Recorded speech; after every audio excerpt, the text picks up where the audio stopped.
St. Thomas University Journalism present the Basement Files. And welcome to this week's Basement Files. I'm Sean Goff. I'm Sherry Han. And I'm Danielle Elliott. We're here at Science East where kids play, discover, and learn. After some extensive fundraising, Veterans Women's Shelter is expanding and expansion. Love was in the air last weekend all over the downtown area. Pickeroons has new plans for its brewery on the horizon. After raising $80,000 towards their new home, Grace House, Fredericton's women's shelter, has announced its expansion. Fernanda Damiani paid the shelter a visit and has this to report. Grace House is a shelter for women who are 17 and older. The shelter can also work with transgender women. The house can hold up to 13 people. Women can stay for 90 days to stabilize and help them rebuild their lives. Grace is the house pet. She's considered part of the house, and she also helps with the women. From the money to the renovations, everything in the house is possible because of volunteers. Executive Director of the Fredericton Homeless Shelters, Warren Maddox, said it's always started with help from the J.D. Clark Family Foundation. So it took us about 6 months to get the additional $40,000 in play. And then we went back to the foundation in September and said, we got her. And they looked down through our list of people that had donated, and they said, yep, you do have it. So they said, good. And they cut us a check for $40,000 plus the $41,000 that we had raised, gave us $80,000, and we've had some additional funding come in since then. So the project is completely funded at this point. Manager Prashma GC is one of the 5 people staff at Grace House. She says this project is a great example of how a community can help. There are a few upgrades in the new house, which I'm excited about. Like Warren mentioned, there will be more space in terms of we will have more storage for donations, which we really lack over here. We will have more space for staff. We will have more bathrooms, which is really great, because once we are full, when we have like 10 residents in the house, it gets really hectic. The renovations started in July and are expected to be ready next month. The new house will accommodate the same number of people, but you also have a resource library and a computer room. For Student Journalism, Fernanda Damiani reports.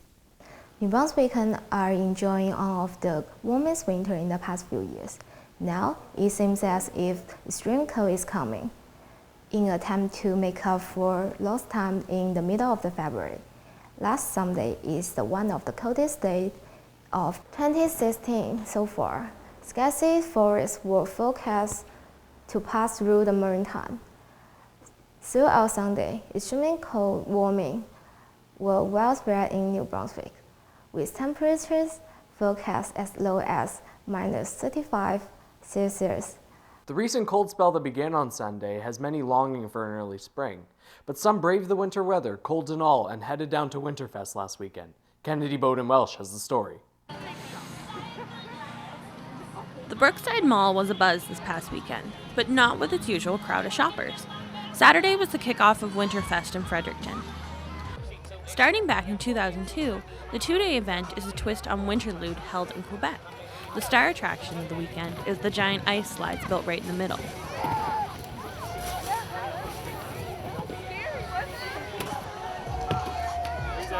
For some of the volunteers, like Daniel Cormier, Winterfest was a chance to get out and do something that he's excited about. For us, so far, we've just been volunteering and we've been helping a lot of people out, and it's really fun for us. It's kind of like why I got into the program, why I got into paramedicine. One of the newest additions is the Artisan Village inside that showcased some local talent as well as information booths. Outside was a winter wonderland of attractions, from dog sleds to a mini petting zoo. There were sleigh rides and even a snow maze for the little ones. It may be the coldest day of the year, but the cold's not bothering them anyway. For St. Thomas Journalism, I'm Kennedy Bowden-Welsh. Another Valentine's Day has come and gone.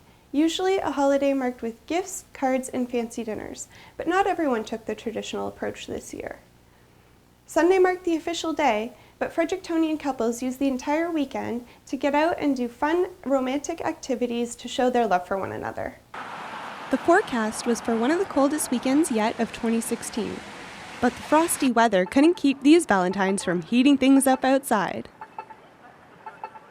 On Friday afternoon, Officer Square rang out with music and the laughter of couples and a few young families on the outdoor skating rink.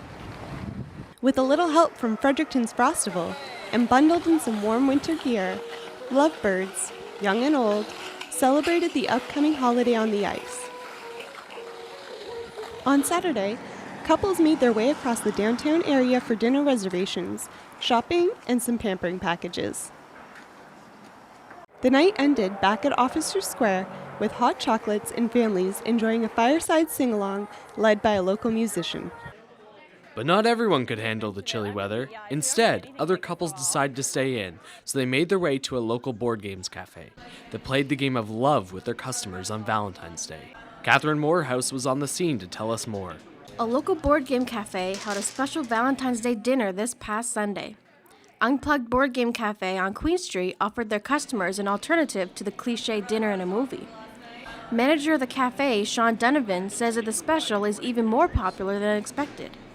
We originally only had 12 packages. We booked those almost immediately and had to go and ask for additional packages. So now we've almost doubled the number of reservations that we had originally planned on. So it's going to be very successful for us.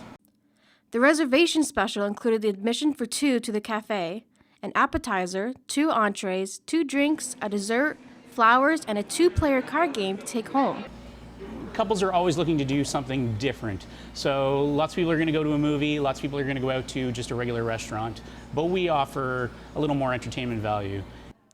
One lucky couple managed to score a table without a reservation. And so I was super excited, and we'd literally been talking about it for like weeks, and finally we decided to do it today, but like it wasn't intentional for it to be Valentine's Day. As a board game cafe, it makes sense for Unplugged to include a take-home game in their special. Love Letter is a 2-player card game where a player wins by stealing the princess's heart. After a night of playing the field, it's safe to say that customers at Unplugged Board Games Cafe have love in the cards. For Stu Journalism, I'm Catherine Morehouse. An inmate escaped from the Dorchester Penitentiary last Friday, resulting in an all-night chase by the RCMP. The 29-year-old inmate escaped late in the afternoon, but not before robbing 2 local businesses, stealing a car, and attempting to steal another car before being apprehended by the RCMP. The inmate was caught on Charlotte Street after a witness reported seeing a man escaping from a crashed vehicle, the same vehicle which had collided with 2 police cruisers that evening. The Correctional Service of Canada and the penitentiary say they are going to look at how the inmate escaped, and also the man will be facing charges later in court related to the escape. Local residents gathered in downtown Fredericton last week for the annual Noche Latina. The event was held to raise funds for scholarships, but also to bring awareness to the destruction Canadian mining companies are causing in Guatemala. Maria Burgos was on the scene to report. The pressure of the mass movement for change and the inflexibility of the military brought the country to a tension that was unbearable. Thousands left Guatemala as refugees during the internal armed conflict of the 1980s. Today, history is repeating itself. Canadian mining companies are trying to expropriate Guatemalans from their land. Through dance and food, music and laughter, Breaking the Silence Maritimes Network is bringing awareness to these conflicts. My name is Jackie, as Sophie said, and I've had a great honor and privilege to be working with the Maritimes Guatemala Breaking the Silence Network. Jackie McVicker is one of the coordinators of Breaking the Silence. We're trying to be aware of what's happening, communicate that with people here, and also make our own government accountable for their role and our companies here accountable for what their role is in places like Guatemala. BTS partnered with the Multicultural Association of Fredericton to pay for Guatemalan kids' secondary studies.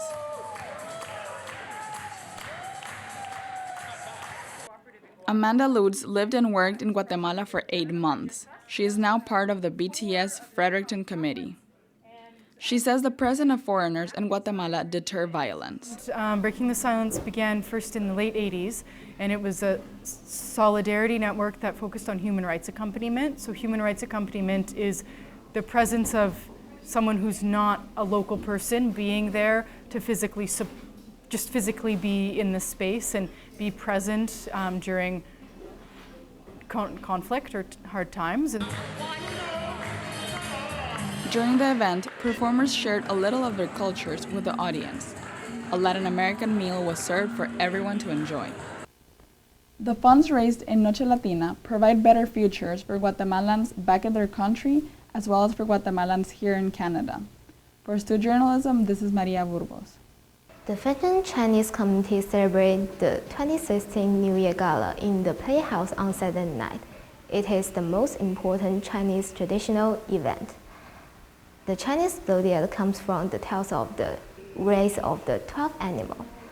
This year's monkey is the first animal to win the race. Sarah Press reports.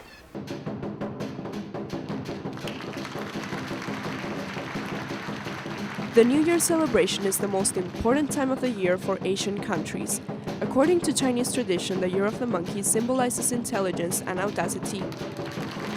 The Chinese Cultural Association of New Brunswick theme was Impressions of Jiangnan, inspired by the lifestyle and rivers in southern China and expressed in lion dances,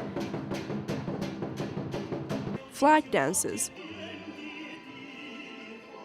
orchestra music, vocal duets, children choirs, and Chinese instruments.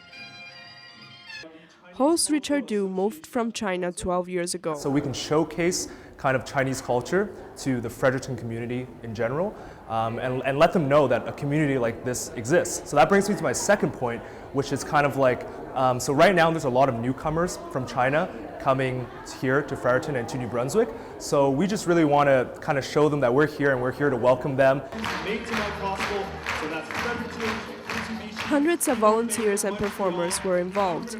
It's considered a bridge to connect newcomers to the multicultural spirit of New Brunswick. Bethany Young and Charlotte Burston were among more than 700 people who joined the celebration. Loved the dragons, and the last number was a man playing a Chinese instrument. I forget how to pronounce it, but it was amazing. Yeah, he did a really good job. What was your favorite part, Charlotte? Dragons. The dragons, they were so cool, yeah. The Year of the Monkey is considered to bring auspicious and dynamic times. According to the Chinese tradition, the dance and music performed during this time of the year will bring prosperity and good luck. For St. Thomas Journalism, I'm Sarah Perez. Wow, Pickeron's Brewery sure does have their beer down to a science. And while they've outgrown their old brewery, they're going to be opening a new one. And it doesn't have a set date to open yet, but Mitchell Pearden reports that when it does, its customers will be in for a big surprise. The former Gibson Roundhouse has been converted into a new brewery for Pickeroons, a craft beer company located in Fredericton. After outgrowing their old brewery, Pickeroons decided to invest in a new location. With doing so, they have doubled their production rate from their old facility, allowing them to get more beer out to their customers. Their new brewery is located next to the walking bridge on the north side of Fredericton. Pickeroons was briefly opened in the 90s with a staff of 5 people, and after a hiatus, they reopened in 2005 and now have a staff of over 30 people. Miles McKenzie has been with the company for 5 years and is the head brewer for the company. He thinks the company is unique for the principles they follow. Take care of the people in the community because they're the ones that buy our beer and let us be the company the way we want. We take care of the planet because without the planet we won't have any people. And we go out of our way and go above and beyond what's like legally mandated for us to do. We do a bunch of extra stuff to try to take care of stuff. We reclaim as much water as we can in our brew system. We reuse hot water so that we don't have to waste as much energy heating it up.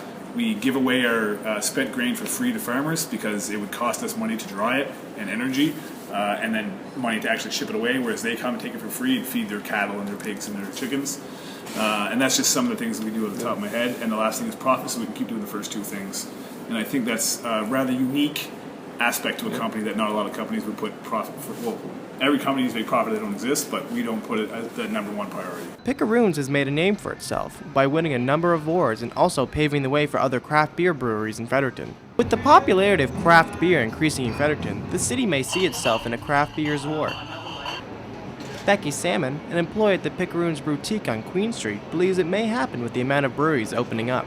It's looking that way already. There's like Grimross open, they started here as well, and he's done absolutely fabulously. uptown, and there's others popping up like Trailway, and I think, yeah, the more that come through, the better it is.